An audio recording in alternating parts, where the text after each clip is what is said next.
Today on Inside Business Africa on CEO Speaks, we have engineer Eloho Amagada, the Managing Director and Chief Executive Officer of Amelin Group, who speaks on the company's growth trajectory in the oil and gas industry and advice for the incoming administration. This is Inside Business Africa, Africa's business news and information leader. Hello, a very good day to you and thanks for joining us. My name is Kenneth Odushola Stevenson and this is Inside Business Africa, Africa's business news and information leader.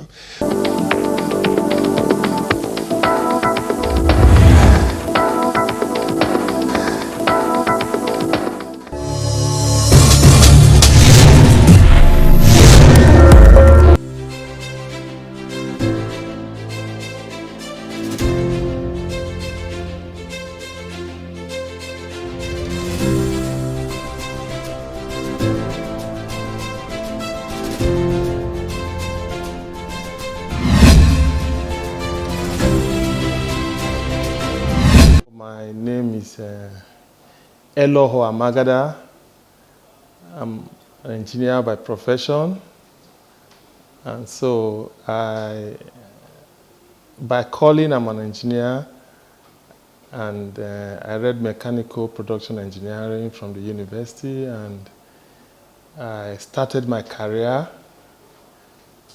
over 2 decades ago as an engineer with the local government, Isoko South local government, and where I worked briefly, and from there I dive into the oil sector.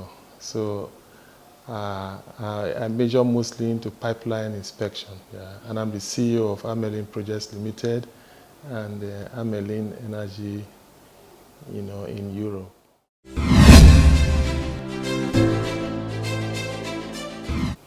Yeah, so Amelin, generally we are into asset integrity. We manage mostly pipeline assets, so we carry out inspection, we predict failure and ensure that we fight it before it happens. So that's what inspection is all about. And our mission is providing engineering innovative solutions to the oil and gas and power sector in Nigeria and beyond. And our vision is to be the #1 leading engineering and consulting firm in Nigeria and Africa in general.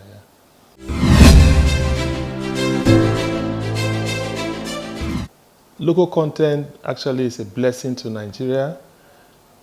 Fortunately, we were at the forefront during the engagement sections, prior to the passing of the law.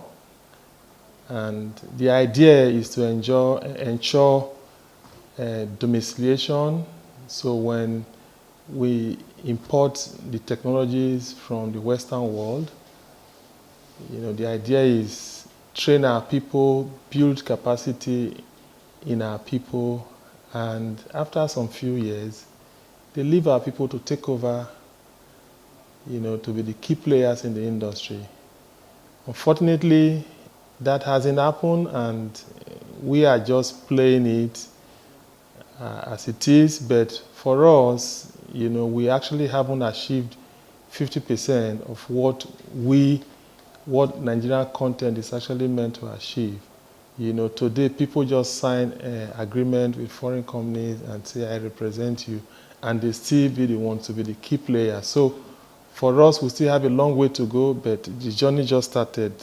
Unfortunately, it's over 10 years, the race is on, and we haven't actually achieved up to 50%.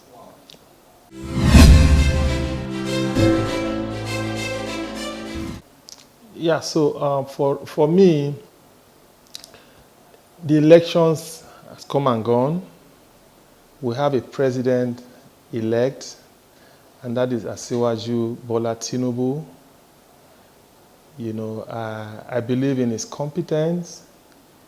I believe in his ability to put a team together, that can deliver to Nigerians. And as far as the oil and gas is concerned, there's so much work to be done, but I want to look at it in two perspectives vis-a-vis the global, what is happening across the world, because I heard one of the presidential aspirants saying, by 2027 that they will double production, oil production. But for us, we don't see that as an achievement because we are regulated by OPEC. They tell us, how much crude to produce. So even if you produce 7 million barrels, if the market is not ready to buy it, you are not going to sell. So I believe we should be looking more, even if our GDP is 100% on oil and gas, we should be looking more into the renewables now. And that's what most of us, we are at the forefront of renewable, how to make sure that the world is moving from oil and gas into renewable. We should see it the same way the world see it, because in the next, by 2035, most of the countries in Europe, no one is going to drive a fuel car. It's all about electric cars. So who is going to buy your fuel? So I expect the incoming administration, they know, they travel, and let's build capacity, let's invest in renewables.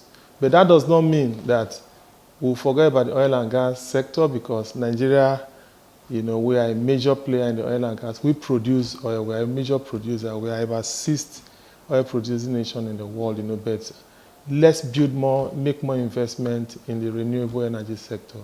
I think that is where the world is going, and we should not be left behind.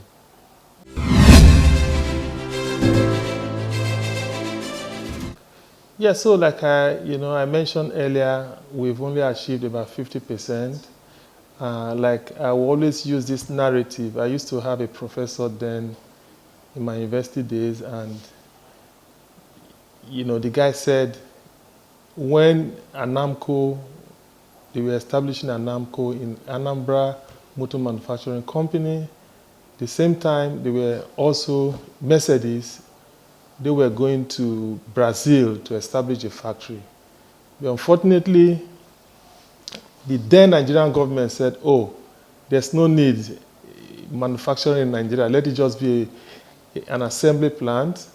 And the idea is, for Brazil, they have their local content law, said, come on, if you come to Brazil, after the first year, you send 10% of your staffs home, our local people take over. Also, it applies to raw materials. And after 10 years, Mercedes Brazil should, be 100% in terms of personnel and materials. They should source them from Brazil. And today, Mercedes Brazil manufactures all the Mercedes trucks we use in Nigeria, and the Nigeria Anamco is dead, so, the political will must be there for these things to thrive, So in terms of local content, that's the idea, when you bring the experts, when you bring the technologies, domicile it in Nigeria. Let Nigerians, let them build capacity in us, and let Nigerians take over. But today, all we see is just how to make the money. People go abroad, sign MOUs, bring them here to work, and they take the money home without leaving anything for us. So, the content, the act is good, but the implementation is where we have issues. And I hope that the new government will get the right people in place to ensure that the policies are implemented to the latter.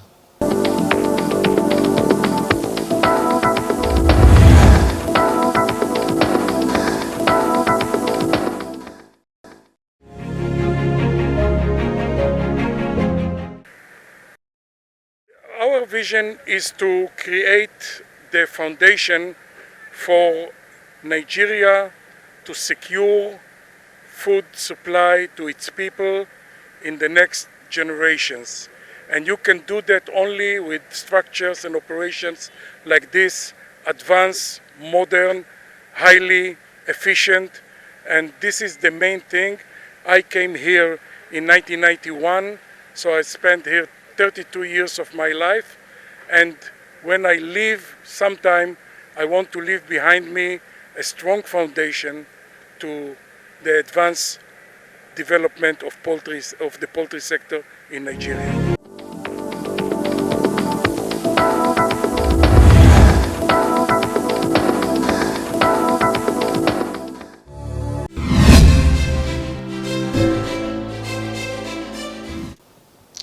So for me, the first stage, what I expect to see is the incoming president, his ability to build a team, put the square peg in a square hole, the round peg in a round hole, and set up a good team.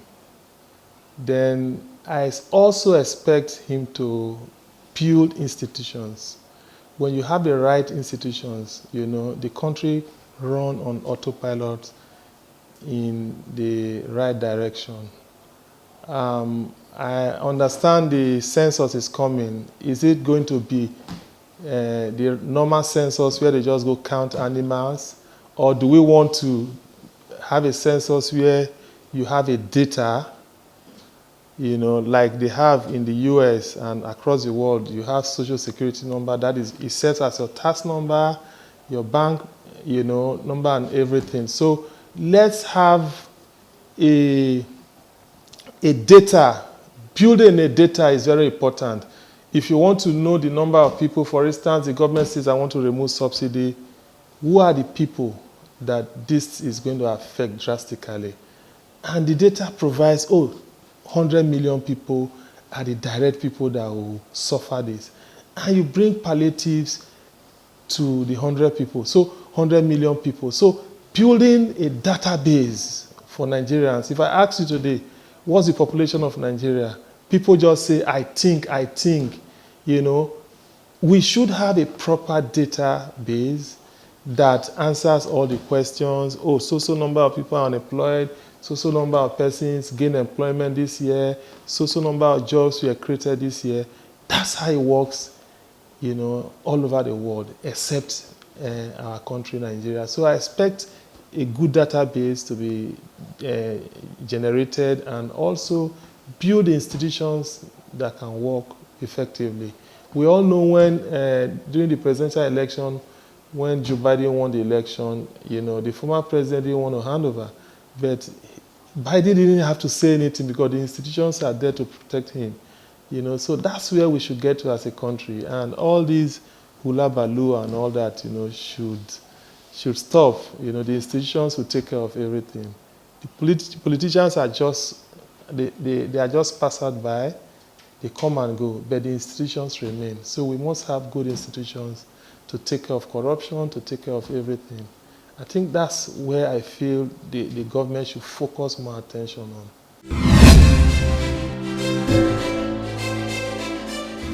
Yeah, so like I said, putting the right guys in the right place to work. The incoming president must have respect for professionalism. For instance, if you put me in an engineering, as a minister for works, for instance, or minister of petroleum, I know exactly where to start from. Rather than putting someone who is not an engineer, as a minister of petroleum or minister of works. So we know the issues, the problem that the various sector is facing. So you must get the right people. And economies are driven by the private sector. The government has just little role to play. The role the government is to play is just policies. And the policies are initiated by the private sector. So all over the world, economies are driven by the private sector. Even most roads are built by the private sector. So the government must collaborate with the private sector. The manufacturing sector, Manufacturing Association of Nigeria is there to guide you on policies that relate to manufacturing in Nigeria. So the government must partner with us to ensure an effective administration, because without the private sector participation, the economy is dead. So I believe that's where one of the issues with the past government, they just believe, oh, we are politicians, they come, make the laws, without knowing, they are left and right. But I have confidence in Tinubu that he will do the right thing, because he is a man that understands, the private sector. He is a member, he belongs to it, and he also knows that, they have a greater role to play. And I believe he will set up a good team. He is, based on his antecedent and his record shows that, he actually believes in people, and he gives people the right job, to deliver, and he gives them power and authority to deliver as well. So I believe under his government, Nigeria will never go worse than this. There is hope for tomorrow, for a better tomorrow. Okay.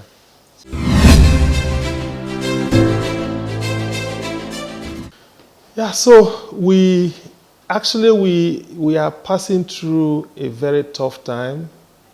Those of us that are in the oil and gas industry, especially for those of us who are, companies that support the IOCs, we are faced with the issue of the foreign exchange.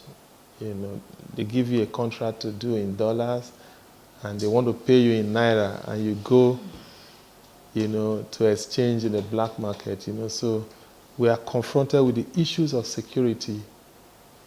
Your staffs are going for an operation, you have to provide mobile police or military escort for them to escort them to where they are going. So we are boxed in a situation where cost of operation is so high, and like I said, when there is insecurity, then there's no good environment to do your business, So, and that's one of the challenges we have. Most of the guys that have the tools we use abroad, they don't want to come here, because you bring a tool that is, worth over $10 million, and you bring it to Nigeria.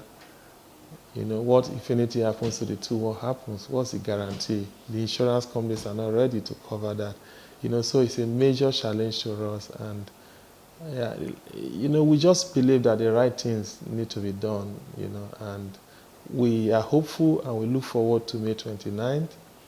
I believe, he's ready to partner and take most professionals along with him, and together we will reason the issues out and find solutions to them.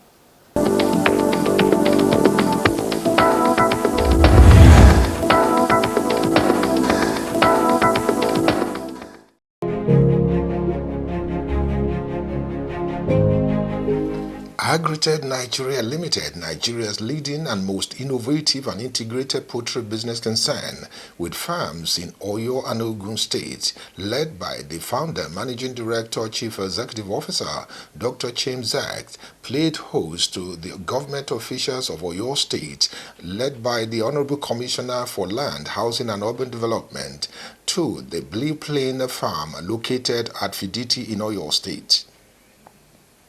The government officials' visit to the farm was necessitated by the shared appreciation and to see firsthand the size of investment, capacity, and capability deployed by the firm at the farm. On hand to receive the officials of the Oyo State government are the founder, managing director, Dr. James Zagt, and the general manager, Mr. Aviv Hanim, and other officials of the firm. First point of call was the boardroom, where the managing director, that Mr. Chief Executive, took the visitors around the farm via a theme where the various sections and the sectors of the facilities were highlighted. This is how we plan the place. Plan the place in order, this is the express, is exit. That's how we pick this place, because people will come here to collect chicks. So they can, if they come from the north, they go out here, exit here, and if they come from the south, they come like you came here. Okay? What you see here is the village, which is not built yet. The village is, we are right now here in this area. Here we will have the office. This is the feed mill.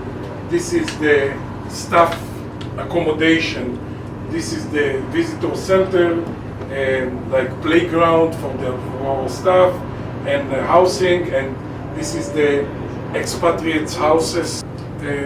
Luckily, we are doing now extension. We can enter to the extension, because to the proper hatchery we cannot get in unless we go through showers, change our clothes, and to do all this sterilization. Thereafter, the visitors were taken around on some of the sections of the farm. He is in charge of all the professionals. Dr. Amin. And Dr. Amin from Algeria. We have here people from 8 different countries. So Dr. Amin is from Algeria, and Ali is the breeding manager. He's been here for how many years? 9 years now. Wow.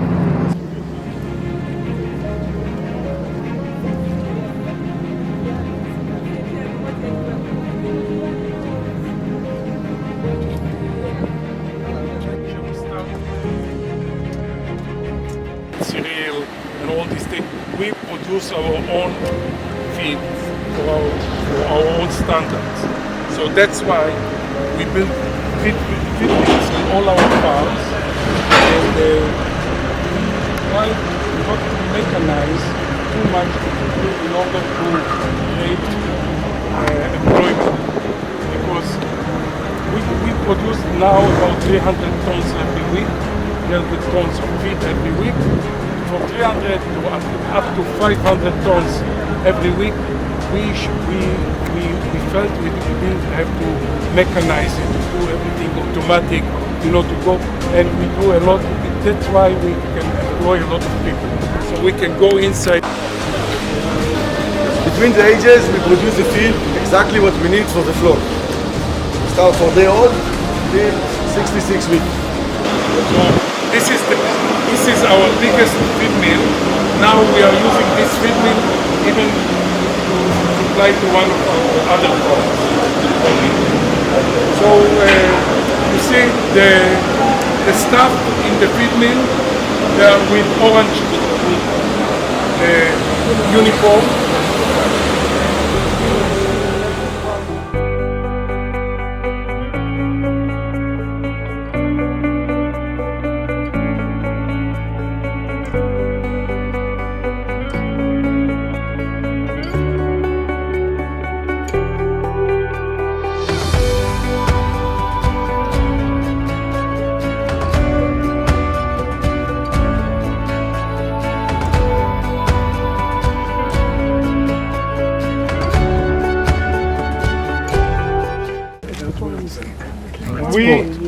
First of all, we're trying to buy everything, whatever we can locally.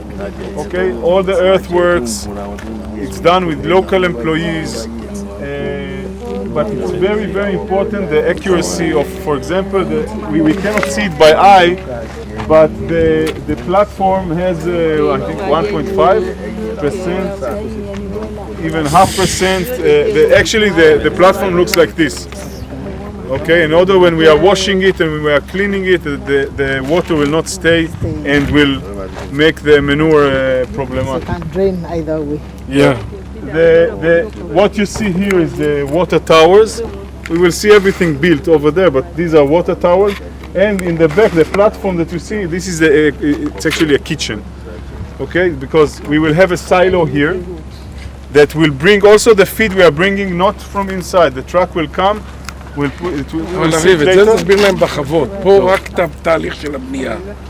So the construction is taking around 6 months, but there is a lot of the involvement of CBN, of LCs, and foreign exchange, and so on and so on, and also the local work. Right now, actually, we are waiting for 9 containers to arrive here, and we are ready in July. End of June, Eli is the breeding manager. Moti is in charge on the construction. He will give him the key.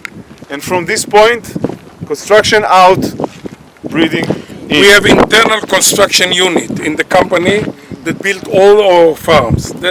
And eventually when they finish construction, they have to hand the key to the breeding manager.